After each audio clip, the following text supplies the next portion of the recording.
Ireland is open to modest extensions of waivers on the movement of certain goods from Britain into Northern Ireland after the UK government asked the European Union to tweak post-Brexit rules, Foreign Minister Simon Coveney said.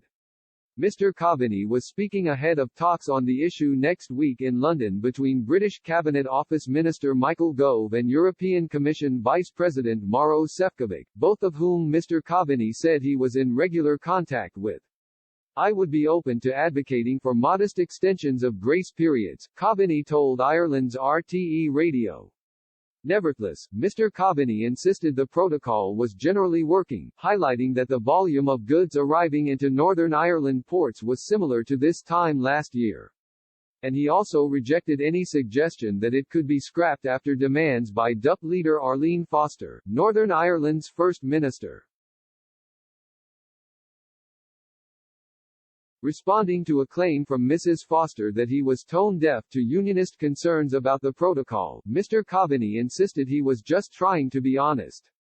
Calls to scrap the protocol because there are some issues in terms of implementation just isn't realistic, and I've tried to be as honest about that as I can this week, he said. That does not mean trying to pick a fight with the DUP, it's just me being honest with people. You cannot simply scrap an element of an international treaty 5 weeks into its implementation, because you don't like elements of it. Speaking on Friday, President Ursula von der Leyen said the European Commission was exploring all flexibilities available within Northern Ireland's post-Brexit trade deal. She recognized particular concern around the health certification of imported food products. The DUP has vowed to scrap the Northern Ireland Protocol, which keeps the Irish land border open since the country follows EU regulations, following disruption to some supplies from the rest of the UK earlier this year.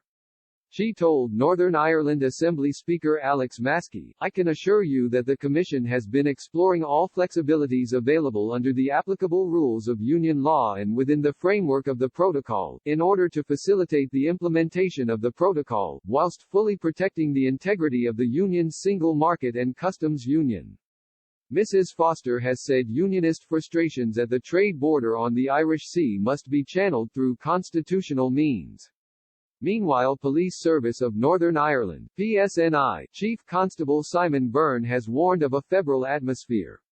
Speaking in the Commons last week, Chancellor of the Duchy of Lancaster Michael Gove said, "We do need to make sure grace periods are extended so that supermarkets can continue to provide consumers with goods they need." Mr. Gove is due to meet with European Commissioner Maroš Šefčovič in London on Wednesday for talks aimed at resolving the tensions surrounding the issue. He will also hold discussions with Ms. Foster and Deputy Chief Minister Michelle O'Neill.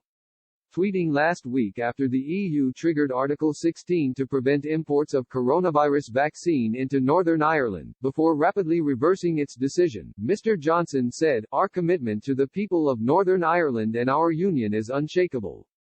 Recent EU moves have undermined the protocol and understandably provoked concern. Let me underline that, now and in the future, Northern Ireland's place in the UK will be protected and strengthened." He added, "What is needed is urgent action from the EU to resolve outstanding problems with protocol implementation, so as to preserve the gains of the Belfast Good Friday Agreement and ensure that Northern Ireland benefits from Brexit just like every other part of our United Kingdom."